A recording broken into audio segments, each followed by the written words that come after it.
So welcome to this podcast episode where I am delighted to have Wil Brown here. And Wil is a movement coach and podcast host extraordinaire for both. And also the founder of London Movement, where I know that you're very committed, Wil, to community and multiple ways of working, which I think we all have to do these days. So welcome and lovely to have you here. Thank you so much, Giovanna. It's a pleasure to be here. I'm super excited to have this conversation and to be able to switch roles and not just have the joy of trying to say my piece, but also being able to ask you some questions and to hear your piece, which is really exciting. Well, we'll do that later. But first, I get to ask you. So what brought London Movement into being? Where did you come from? So I was really on a journey in my early 20s of being injured quite a lot and really on this process of recovering a multitude of different issues I was going through as a young man. And I really noticed that I was going through this physical practice with a sense of almost self-punishment of everything was hard and everything had to be harder and a challenge and it had to be more. And I realized that it wasn't really helping me on an emotional level, connecting with others, and it was maybe isolating me. And so I went from this big travel. I was lucky that I was studying in Germany for a year in the German sports school, and their philosophy was learning by doing. And so it really gave me this hands-on experience of sport and physical practice from a very basic level, of a very palpable level. Then that gave me the inspiration to venture out and explore and really learn for myself what I wanted to do and what I felt was a good thing for me, an enjoyable thing for me. And eventually, my persona is so much to do with people, and I'm so socially oriented. I had to share it. And so after a few years of bumbling around, living on people's floors and living in Germany, Australia, China, Thailand, and learning from these amazing practitioners, I came back to London. I'm English, I'm from Coventry. And I saw there was a big gap in the movement community, the small niche that was back in 2017, maybe. And I decided that I wanted to put a group together. I was lucky enough that through that journey, I was sharing somewhat on social media. Yeah. And built up somewhat of a following. And people were very open to the opportunity to come together and practice and learn. And it began there. We're 5 years in. This is the 5th year. Our birthday is coming up very soon, which is really exciting. Well, I love hearing this. And obviously, I'm a bit older than you. I have a son of almost the same age. So I get to have gone through some of the science behind movement. And out of all that 30 years of study and dedication, one of my main themes is how easily we overwork, we overtrain, we drive ourselves in a very goal-oriented, performance-oriented way. We give recovery a much lower importance on the list of things to do. And as a manual practitioner as well, I'm a little like you. I work with groups and one-to-one.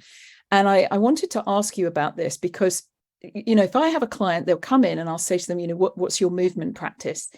And very often they will answer that question in terms of how hard they compete, how much they achieve with sessions in the gym, going running. You know, I've been out for a run so many times. It's measured in quantity, achievement, and goals. And when I say to them, well, what about your playtime, your relaxation time, your recovery time? I cannot tell you how much it is a majority. I'm not saying this very well, but I'm excited because I think we're on the same page, that people don't allow for playful movement, for recovery, for subtle expression, as if that doesn't count. And then, of course, I work with the people whose children are now becoming athletes and they're being, I think, overtrained. And it's all about how many hours a week they put in to their training. It's not how many hours a week they put into their recovery. Can you just talk around that? Yeah.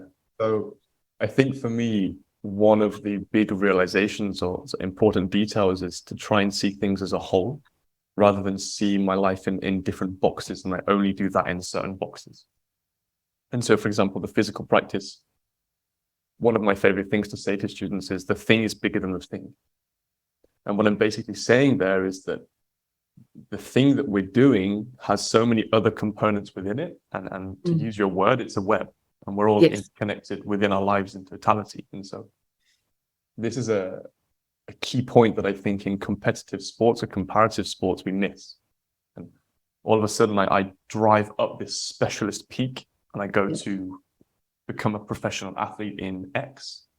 All of my eggs are in this X basket. And then unless my coach or my sport environment helps me to put that into a whole, issues start to ensue. And for me, my main focus of my work is on the general public and the average person. So they don't have that support network or that institutional coaching, let's say. They're an individual bumbling through life as we all are. And so having someone that's able to share maybe a bit about the totality, and it's not only about driving up this peak in physicality via performance, via comparative, objective measures, but it's also about applying that into your life and seeing how maybe when I learn how to push hard and then soften off and have this binary in and out or up and down, I can also put that into my life and my relationships and my whatever. It becomes an enriching part of my life rather than something that takes away from my life. Yes. And I think practice should be something that enriches life rather than takes away. Well said. And I love what you say about the idea of working with the totality, because I often think of it like the spokes of a wheel. As we get more and more specialized, we get further and further away from the other spokes. We do that in medicine. You go to somebody for one aspect of a pain and then they send you to someone else. You have to go to a different department and everything's separate. Whereas what you're talking about is how this wholeness is fundamental to us. And rather than just focusing on, even as what you called everyday people that don't have elite sports requirements or high performance requirements, they still tend to measure their achievement by what they did, not by what they didn't do, by their rest and recovery. And I noticed in your Instagram that you put quite an emphasis on very playful movement. How do you work that? What is it that you do with that? I think it's really hard to, when you're in a specialism, it's really hard to pragmatically suggest play, because it's almost like a non-starter. It's like, well, you can go the direct route or you can go the meandering route. And of course, anyone that has any sort of competition or timeline will go the direct route. They need to get to this goal at this time because that's when the competition is, which is the environment that's dictated to them. So therefore they have to do this. But for people that don't have a specific timeline, then they have no Olympics coming up on a certain timeline. We can then start to play with the structure of practice. And for me, I love to have some sense of play and exploration within my practice because that's my persona. But it's also what gives me a longevity of practice. Yeah, absolutely. Because if I only have that hard and that objective progression, I kind of treat myself like a robot and miss the subjective part of my life that's meandering and waxing and waning and whatever if it's the seasons or the relationships I have in my life or the issues, the struggles, the good, the bad. This has to change. I mean, I went to see Barbie the other night and there's a lovely quote that I've used before. It's something like the only constant in life is change. Absolutely. I can't believe I just announced the word that I went to see Barbie, but I did, and it was great. No, it's brilliant. I was talking to my son about it last night, and he said, "Oh, Mum, it was brilliant." In a metaphorical way, it was very powerful. And I think it actually brings me to something that I wanted to ask you about, because I think artificial intelligence is obviously here to stay, and we're growing into it. And for me, one of the important metaphors there is the speed with which we can make decisions and assess things and work with things in balance and interfaces, because we're so focused on the internet. Physically, that keeps us very still and at our computers at times, or worse than that, in a headset with a virtual reality. So I think there's an even greater need now for us to be in the body, working with the body. But unfortunately, the metaphor we have for that, when you go into the science or even the slightest depth of study, is mechanical. So we use this mechanical metaphor for how we move. and we're moving into a world of artificial intelligence, and there doesn't seem to be anything bridging those two. And actually there is. When you understand the fascial matrix, you understand it's much more of an innate intelligent interface, and we know ourselves as constantly changing, and that tissue is constantly changing. And I think what you're saying to me is that you drop into that awareness, you invite other people into that awareness, that playfulness actually enhances their ability to meet a deadline and have a resource in their whole life, even if they're not an elite focus where their whole profession is focused on that. That fun and that light-heartedness is, I don't know, what do you think? I think it's an essential backdrop to a world in which information technology is becoming so rapid. Yeah, I think the avenue of that is pragmatic. Things are moving quicker and we need things to move quicker with it. And the environment dictates the goings on within it, and almost vice versa in this way. The issue, I think, is this mismatch of evolution genetically versus evolution culturally or via technology. That's an idea from Daniel Lieberman, like an evolutionary biologist. And I think it's a really nice one to kind of see the slow nature of our progression as a being comparative to the incredible exponential progression of our environments and the things we interact with. Something that's really palpable is when I walk through a forest, I can feel a sense of slow moving because things are evolving in their own pace. And then I walk through London city centre and I feel this complete rush of overwhelming activity because they're going. Absolutely. And what's today is different tomorrow. And the scales at which that's happening is really quite abrupt. So what I think we are as humans in a lot of ways is comparative beings. We have to, whether it's via metaphor or via objective measures or via feedback loops, we have to compare in order to know where we are, and then we can take steps forwards. So that a lot of ways we work with the physical body and in physical practices is via these metrics. We need feedback loops. Yes, absolutely. Yeah. And therefore we need some kind of metrics. The issue is when we go overly pragmatic and overly metric based, we lose that humanness, that beingness. We lose that waxing and waning of life. I think that's what you're speaking to is at least in my realm, in my world, is how can I balance metrics and measurable feedback loops with playful exploration and the safety and the security to be able to not know what's going to happen. And that's surprise and curiosity that's really exciting, but really hard to find. Oh, beautifully said. And that's a very spiritual comment you're making there. You know, my personal dedication is spiritual science. It's where my qualifications are. And we talk about like a Mobius loop, where we have one side of the Mobius loop is history and one side is mystery. One side is quantitative, one side is qualitative. And what you're inviting in, I think, is a both and scenario rather than an either or. We're not saying it's all based on intellectual facts of figures and data and information.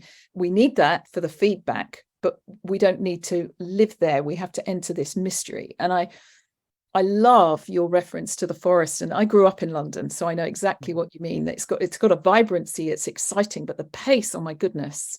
You know, people get upset if the trains are not on time and the escalator's not moving fast enough at the tube and so on. It's like this pressure. And yet in the forest, you're, I think, in a resonance field with the mycelium in the forest, actually resonating with the fascia matrix within us. And we haven't had access to that knowledge because we've been under the spell of the wrong metaphor for centuries, which is a daring statement, and one that it's not the first time I've made it.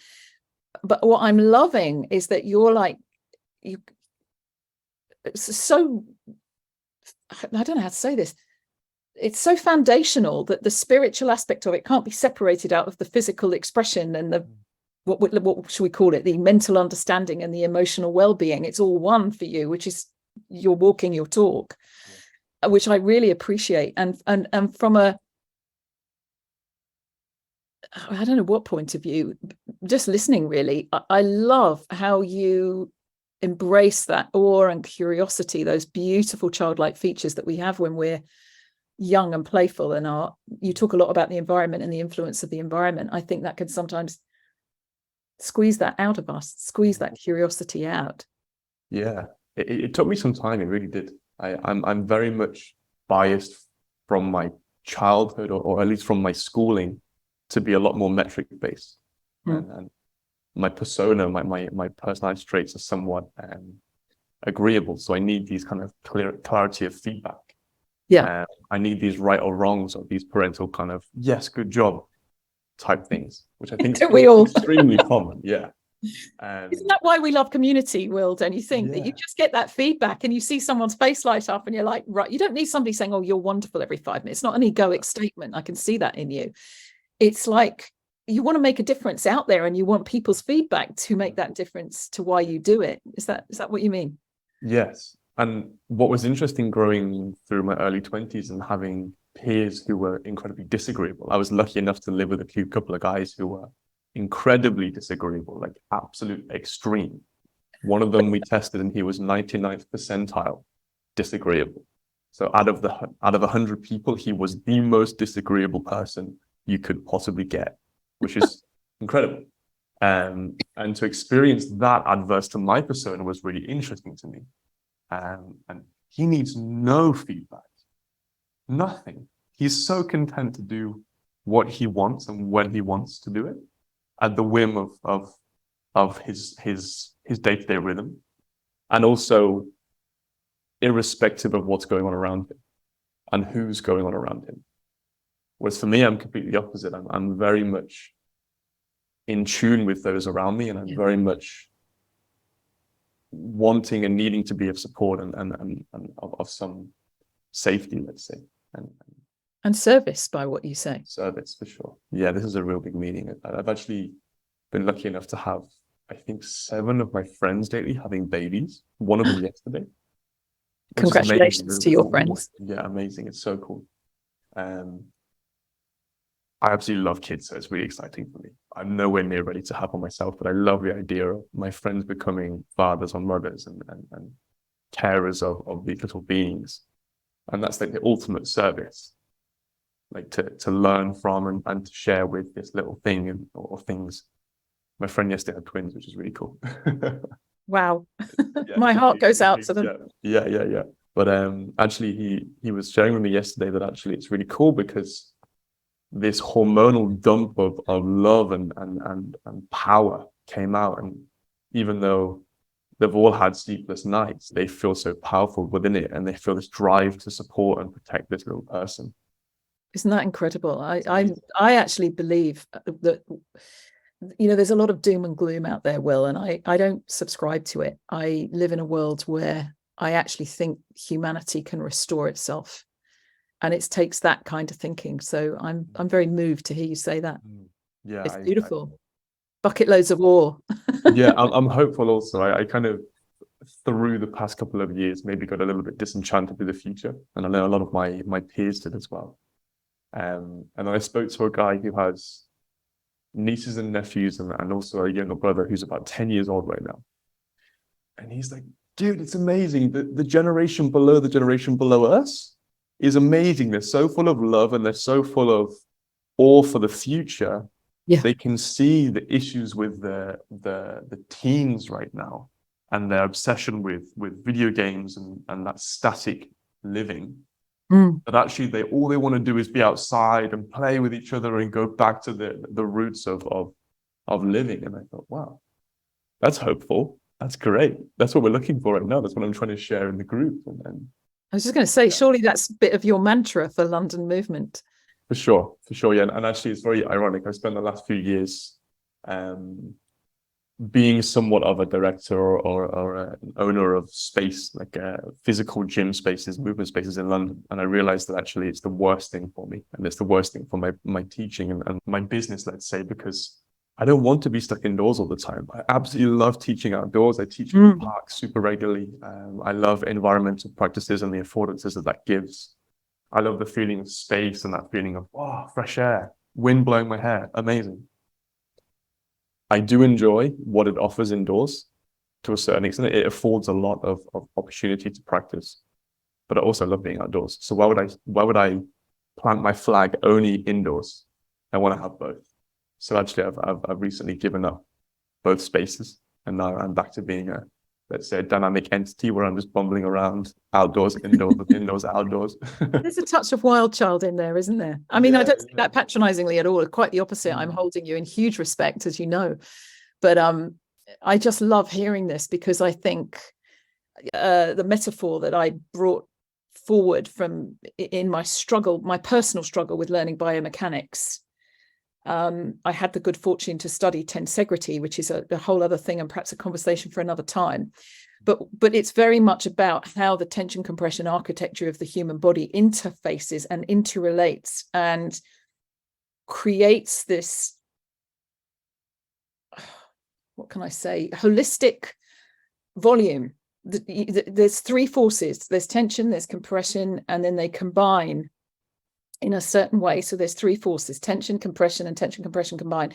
The easiest way to make you think of it is just to think of an umbrella. When you put up an umbrella, you have the tensioned, the tensioned spokes tension the fabric, but the fabric compresses them as compression, and together you get this volume from the umbrella. Does that make sense? So there's three things going on. And the magic of understanding that just popped me out of this two-dimensional lever-based learning into what started off as three-dimensional, but has since become multi-dimensional. And as embryos, we self-organize in this way. We start off as a unicellular being in a bubble. So the inside of the bubble is pushing out, the outside of the bubble is pushing in. And these forces form that volume of us.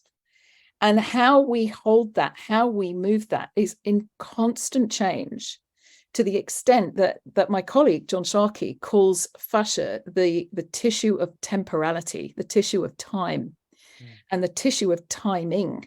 And you can see what age and stage it's at in any body. You can see just by looking at both of us, if this was a visual thing, and we might put it on YouTube, that you are much younger than me because of the tension compression architecture of you. But your wisdom doesn't have an age, because I think it uses the fascia as an interface. The spirit animates through the fascia uniquely in everybody. And it's naturally playful. And so what I found myself calling biomechanics, biomotion. So we have this bioemotional intelligence. Let's just call it, indulge me, and let's call it that. And this bioemotional intelligence, and you referred to it earlier on, is the emotional awareness, the social awareness, the collective feeling that you have walking in the forest versus walking in the city. Both valid, both amazing, both can be inspiring, but they're so different. And the part of you that can tell that in nano moments, that awareness is in your living tissue. There's nothing mechanical about it.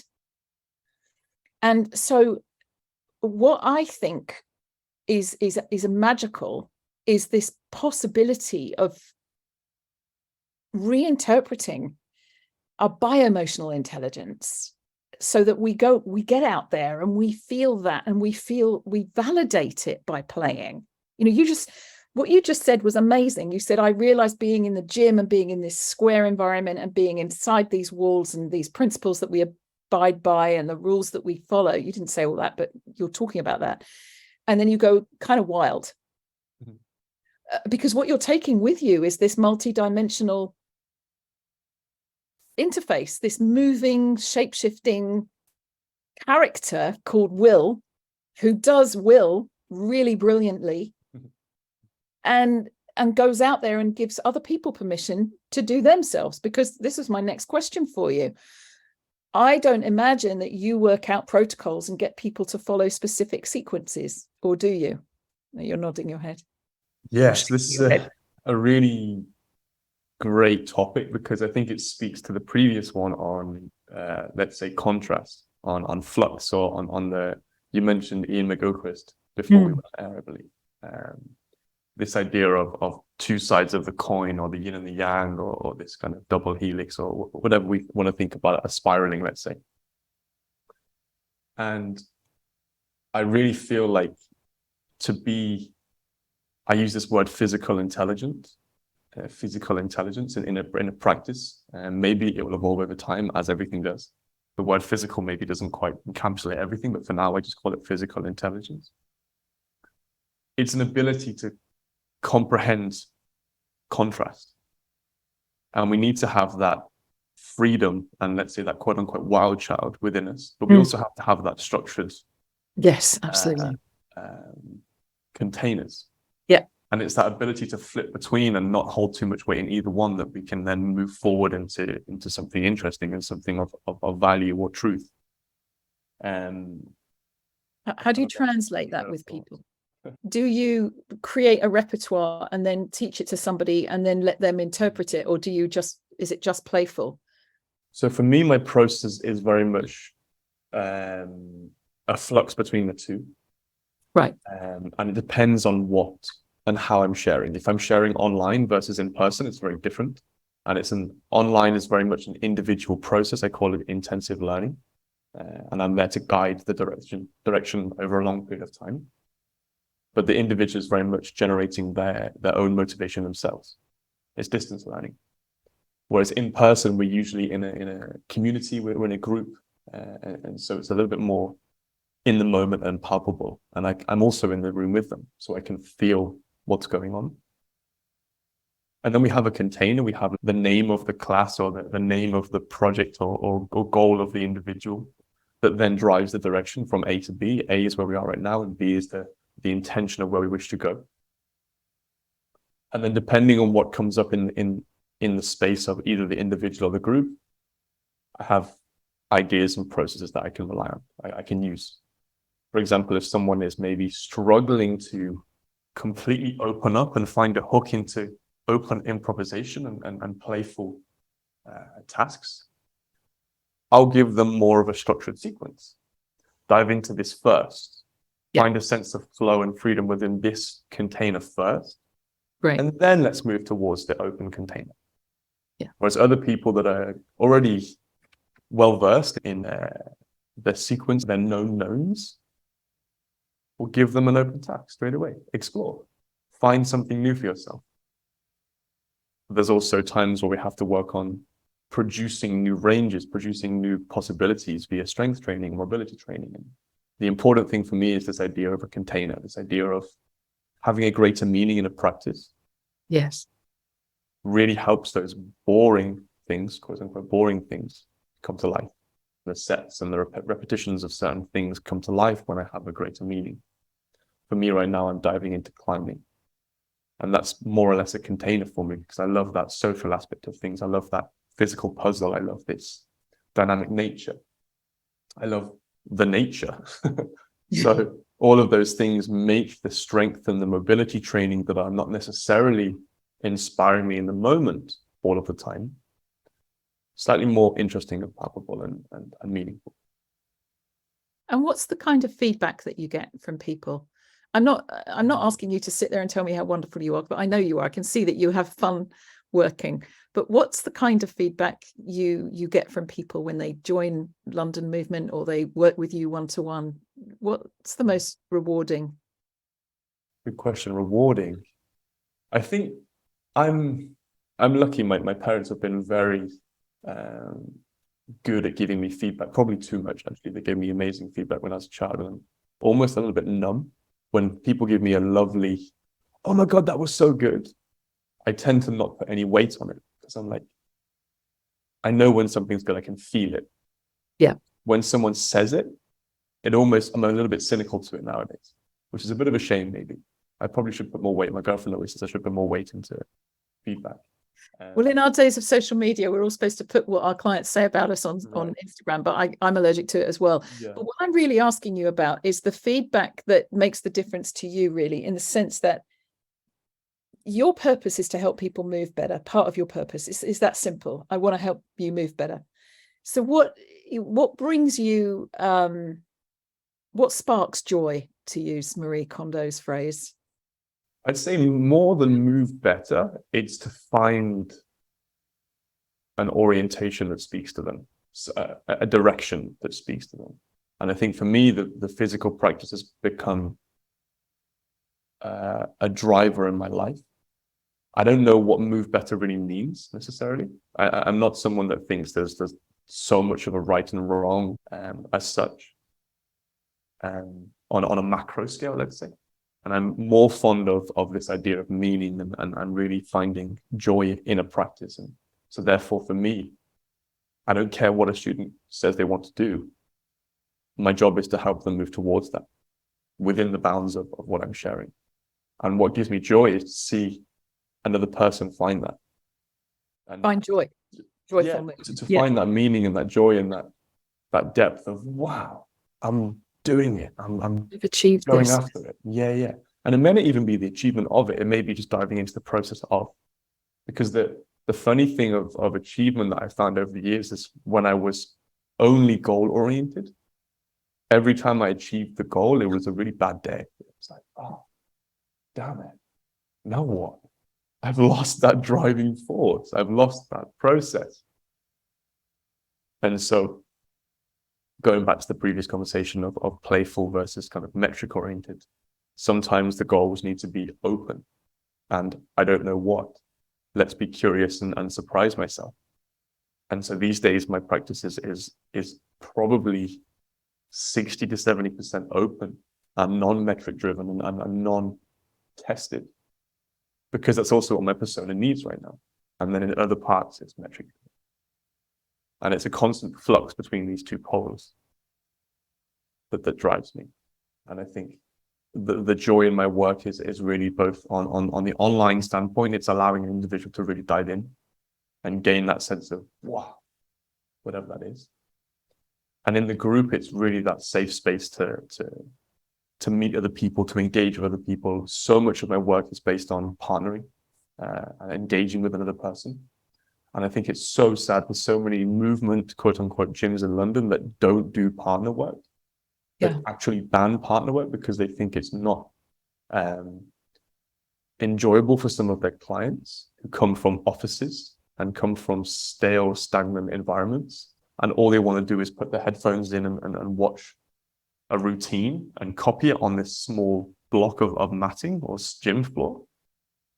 And I think it's so moronic and so horrible. I'm like, no, can I swear?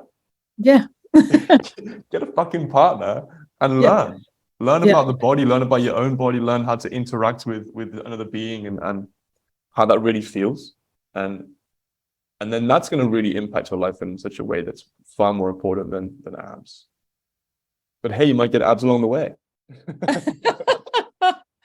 I think that's got to be the quote of the day, far more important than abs. I love that perspective. And also when one of my basic original trainings was yoga and yoga therapy, and one of my favorite subjects is adjustment skills. And one of the things that just means so much to me, and it was such a struggle in everything going online through COVID and things like that, is that when you work with a partner, you basically become one. And you expand the kind of the push me, pull me, tension compression architecture that we talked about. And that amplification gives you access to understanding it so much better within your own form. And when there's adjustment, what actually happens is you don't need to adjust someone and put them into a pose to make the pose better.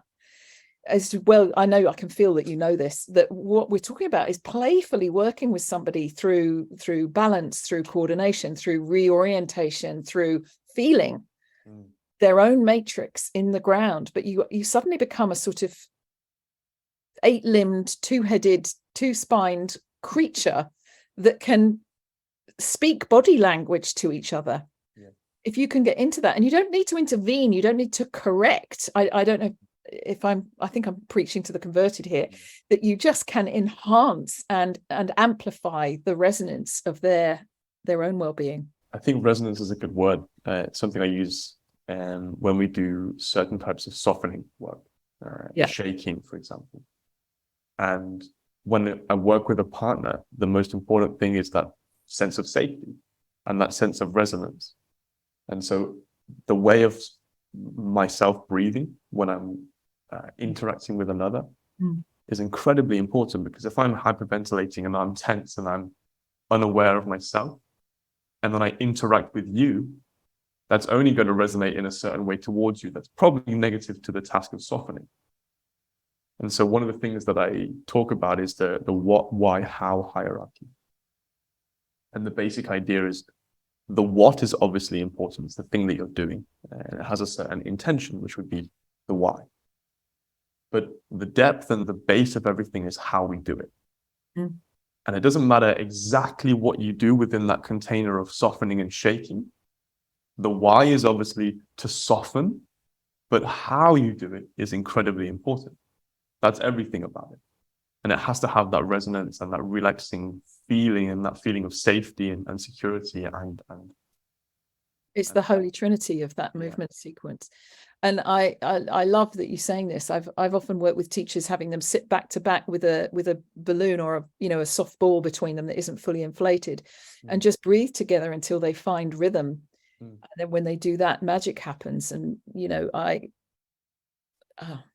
we could wax lyrical on this for hours. And I just wanted to sort of gently bring this to a close, and I hope it's one of many conversations, Wil, because I found this very inspiring. That it is just to ask you what you see in front of you, your future of. I'm kind of supposed to ask this, your future of London movement. I love that you've moved out of enclosed environments and more into the outdoors. It has its limitations, but of course you still work on Zoom, so that doesn't mean everybody has to drown when it's raining, or that they can't work with you during the winter. But do you have a plan, a shape going forward, an intention, or are you deep in the moment? So maybe the thread of the conversation, the red thread will be push and pull, waxing and waning, flux, as Mego Chris would say. And I'm very much both and neither.